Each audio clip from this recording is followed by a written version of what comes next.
House, apartment. Apartment type with 2 bedrooms and 1 bathroom. Tiles na ang flooring, papapinturahan, may sariling metro na kuryente at tubig, malapit sa highway, may malapit na school at market. House apartment na pwedeng magtindahan. Yes, yes store. Yes kids and yes pets allowed and yes parking. Yes, vacant and open for viewing anytime. Pwede nyo ring mabisita ng personal. Hello everyone, kamusta yung lahat? Ito po yung na-visit natin at na-locate na vacant na house apartment with 2 bedrooms and 1 bathroom located in Bacoor City, Cavite, Philippines.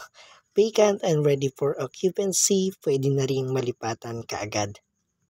Yes store, pwedeng magtindahan, yes pets allowed, and yes parking. Vacant as of today, update na lang po at maraming salamat sa pagbisita dito sa ating page.